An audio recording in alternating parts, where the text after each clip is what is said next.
Felice Bauer, Prague, nuit du 21 au 22 janvier 1913.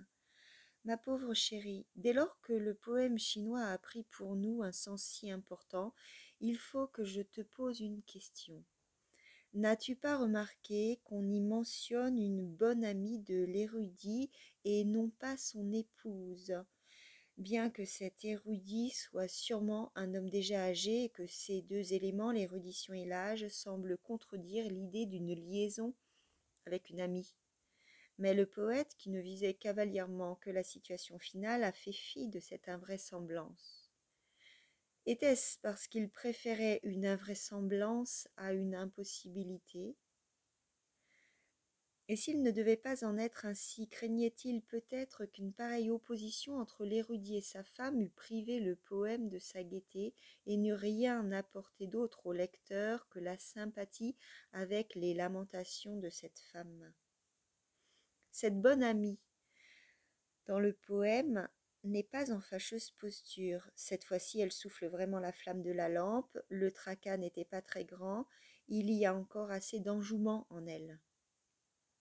Mais s'il s'était agi de l'épouse et que cette nuit ne fut pas une nuit choisie au hasard, mais un exemple de toutes les nuits, et bien sûr pas seulement des nuits, mais de toute leur vie en commun, de cette vie qui est une lutte pour une lampe, quel lecteur pourrait encore sourire?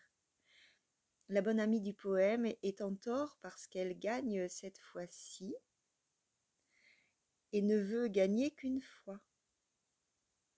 Mais parce qu'elle est belle et ne veut gagner qu'une fois et ne pourra jamais convaincre un érudit en une seule fois, même le plus sévère des lecteurs lui pardonnera.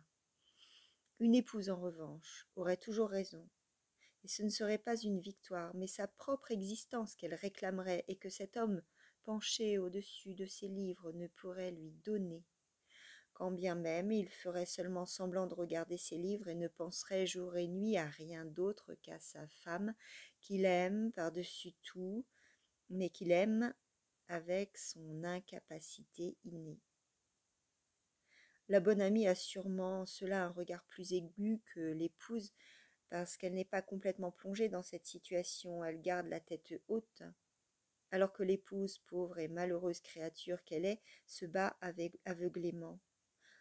Ce qu'elle a sous ses yeux, elle ne le voit pas, et là où s'élève un mur, elle croit en secret qu'il n'y a qu'une corde tendue sous laquelle on pourra toujours se faufiler. C'est ainsi qu'il en est du moins du mariage de mes parents, bien que les causes qui agissent là soient très différentes de celles du poème chinois. Tous les poèmes chinois de ma collection ne sont pas aussi favorables à l'érudit que celui-ci, et il ne s'appelle érudit que dans les poèmes qui le traitent sur un mode amical. Ailleurs, on l'appelle le pantouflard.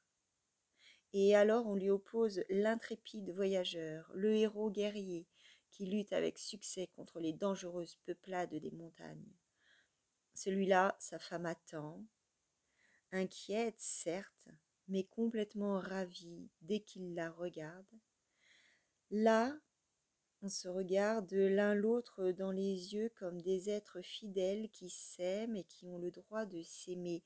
Là, pas question du regard de biais avec lequel, mue par sa bonté et ce que lui ordonne son cœur, la bonne amie observe l'érudit.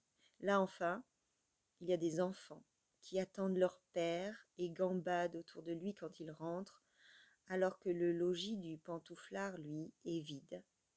Il ne s'y trouve pas d'enfant. Ma chérie, quel terrible poème est-ce là, je ne l'aurais jamais cru. Peut-être peut-on, de la même façon qu'il se laisse ouvrir, le fouler aussi aux pieds et passer à autre chose. La vie humaine a de nombreux étages. L'œil ne voit qu'une possibilité. Mais dans le cœur, toutes les possibilités sont réunies. Qu'en penses-tu, ma chérie? Franz.